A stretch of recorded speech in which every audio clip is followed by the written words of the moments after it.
welcome back to the infamous veggie garden, which if you have not seen the process of growing, go check out this video just here. Today won't be about the veggie garden, however. A common mistake for first growers is you end up with a whole lot of spinach and silver beet, and you didn't realize that you didn't need to plant quite so much. So what I'm going to be doing and showing you today is how to preserve when you have too much in the garden, and then you've actually got a year-round source of your daily greens that you need. So come along for the journey. I mean, just look at all of this spinach. A lot of it is starting to go to seed, and so I really need to start picking more and eating it, otherwise it'll go to seed and we'll lose the rest of the crop. And same for the silver beet. It's not going to seed, but we've got so much. We're eating so much already, but it's time we do some preserving, hey. So first step is just picking a whole bunch, as much as you want to preserve. I'm going to pretty much be grabbing most of the spinach and a good amount, maybe half or just over half of the silver beet. It's starting to rain. I think I'll come back in just a little bit.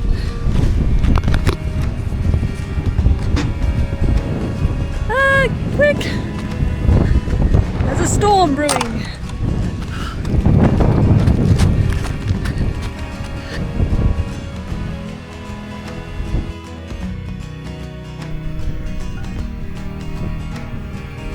Hello everybody, welcome back. It has been 2 days since that downpour, and the reason it's been 2 days is one, the weather hasn't been great, and unfortunately our lovely chickens got killed by quolls. So we've just been sort of dealing with that front before the preserving of food. So a little bit sad, but I guess, you know, with all of that said, it also makes space for new life. We have proofed our enclosure a lot better this time, so much less likely for the quolls or any other chicken eating animals to get in, so that's good. And lessons learnt, and that's part of being on property and doing this stuff. But it's still sad. So yeah, well, hopefully the new year starts with living chickens and preserving a whole lot of food. So let's get back into the preserving procedure. Another thing that happened while you were gone, while I was gone, sorry, is pretty much all of the spinach went to seed. Just a couple of days, just pushed it over the line. So I won't really be preserving spinach anymore. I'll have to do that next time. But you will still see the whole preserving process with the silver beet. But you can do the exact same thing with either. They're pretty much the same plant, just one seems to be a little bit more hardy than the other.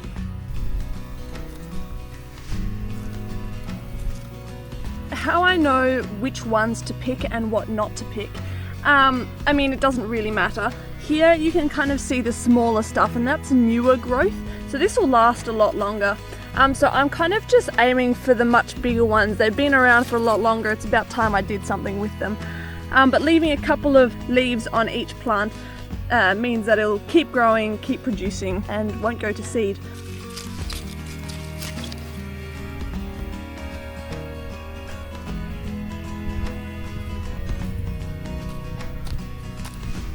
It's like a healthy bouquet of flowers. It doesn't smell quite as nice as flowers though.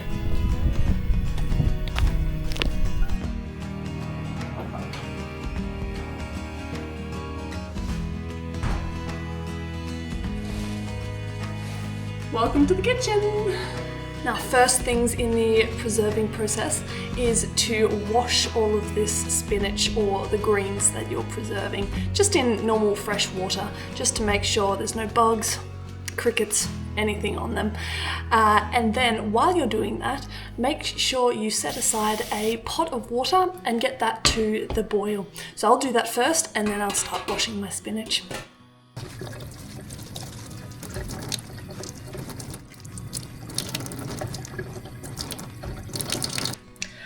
Well, thank goodness I did that because I found 2 spider egg sacs. Ugh. I mean, extra protein, but no thanks.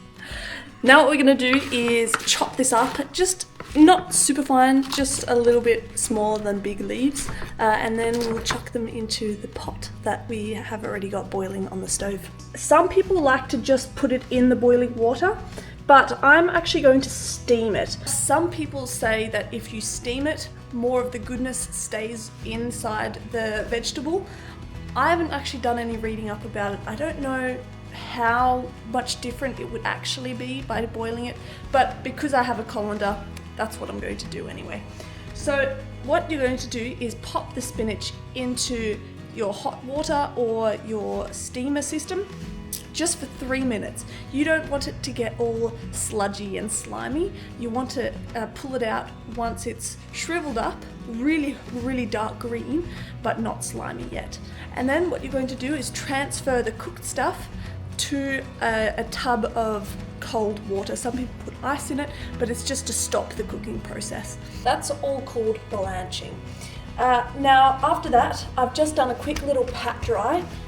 You don't need to get rid of all of the moisture because a little bit is still actually really good, but most of it, you just don't want massive ice crystals forming inside your bag. From here, you can either use molds, so lots of people have different little molds which you'll be able to see on the screen here, or I'm just going to put it into freezer bags.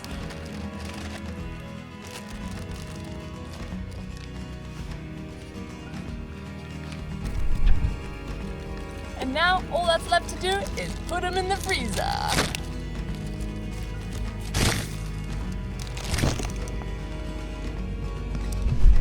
Well, there you go. That is how you can preserve your leafy greens if you aren't eating them quick enough.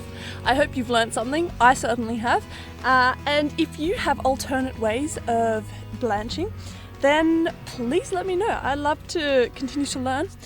The other thing I have no idea is how do you preserve radishes, because I have so many radishes and we're just about to go away for a little while and I have no idea what to do. They are ready, but I'm not someone that loves spice and can eat it like an apple. It needs to be in a salad, but I'm not going to be eating that much salad anytime soon.